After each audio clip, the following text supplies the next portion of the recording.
I think one of the things you did that was really smart was you had this like squad model. I think I've heard you talk about this, where you gave sellers a lot of leverage and it kind of helped them with this big project management component of things. Can you talk a little bit about that? Yeah. So what we figured out pretty early on is the customer didn't want to talk to anyone about like an operational problem that couldn't actually solve their problem. So like you couldn't separate customer service from the actual operations of the company that easily.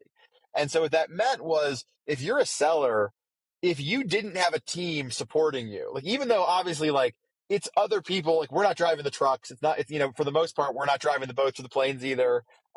Even though we are this non-asset based business, there's a whole workflow of operationally moving the cargo, which is uploading documents, talking to trucking companies, talking to warehouses, all this stuff that has to happen.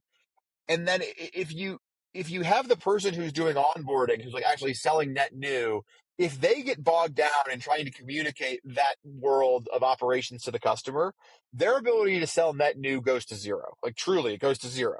One, because the same person who's good at selling net new is generally not that good operationally, and two, because it is just it is to serve the customer is so operationally intense in freight forwarding and customs brokerage that you're almost forced to give the customer a direct line to the people that are doing the operational work. So what we found was, okay, let's pair up an operational leader and a sales leader, or a seller and an operations person, um, and have them basically be CEO, COO of their own little book of business. Um, we had, the squads had their own swag budgets. They all had cool jackets and patches. And on the monitors, it wasn't like individual names; it was names of the squads. And so you had this very healthy internal competition. They all had equal access to the resources that were Flexport or that are Flexport. So obviously, they all had equal access to our air contracts, ocean contracts, whatever it may be, but everything that their customer needed. So if, let's say, you and I were the squad, everybody that Ben and Alex had onboarded knew that whatever they needed from Flexport, they could get from Ben and Alex. Like they didn't have to think about anyone else. They didn't have to know anyone else's name. They didn't have to go, oh, if it's a customs brokerage question, who do I call? If it's an air freight question, who do I call? They just know. Let's say you're the account manager and I'm the seller. They know day to day for a question, they're going to call you because you're literally the one moving their cargo, and they know if there's a huge problem and they're like, man, Alex really is not doing what I need for him right now, they're going to call me and go, hey, Ben, you sold me on this fucking thing and it's not working the way you promised. What do we do? And so it's like the operations leader is like day to day point of contact. The salesperson stays involved, and like we comped the salesperson for years in the case of our mid market and key accounts, even though a lot of the work is being done by the squad, because you need that relief valve. And because the squad itself basically becomes an extension of the customer, they almost think of the people operationally serving them as their own employees. And you can't have your own employees telling you that something costs more or you've got to pay a penalty because you didn't pick a container up on time, whatever. It's like nice to have a seller who can come in and do some of that more unpleasant work, or some of the work that it requires a little more brute force.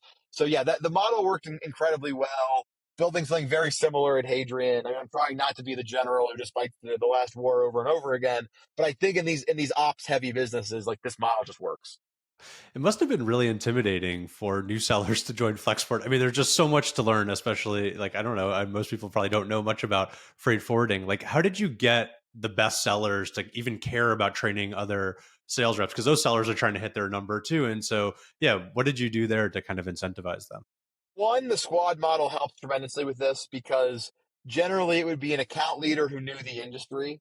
And so even if you were a seller who didn't know anything about what they were selling, literally during the sale, they could be slacking their business partner going, hey, what does this mean? Hey, this customer just asked me this. And as long as the seller had a good poise, they could say to the customer, hey, I think I have this answer for you, but my operational leader, who by the way is the best and you're going to love, and they're going to serve you end to end once you buy from us. Let me just check in with her because she's so good, and then I'll get you a hard answer. Like that model allows you to hire people who don't know the domain and still crank, in a way that if they were left to their own devices, it would have been impossible. The other thing we did was we had a few really special folks who were great at ramping other leaders. Probably the most well known is a guy named Justin Schaefer, who actually now is VP sales for a company called Expedoc that sells software that arms legacy freight forwarders to compete with Flexport, which is hilarious. But Justin, we basically realized that Justin would do anything. Like he was an ex-pro baseball player, blown out his shoulder, like the most competitive person on the planet Earth.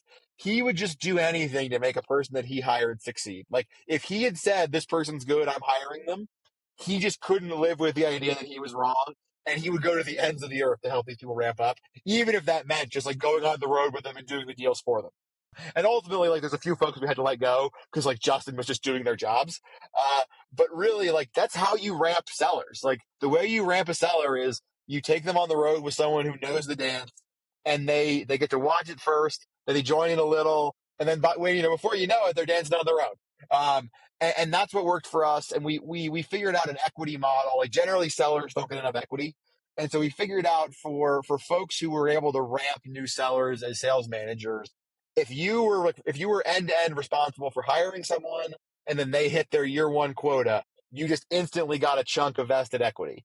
And that for the right people that worked really well.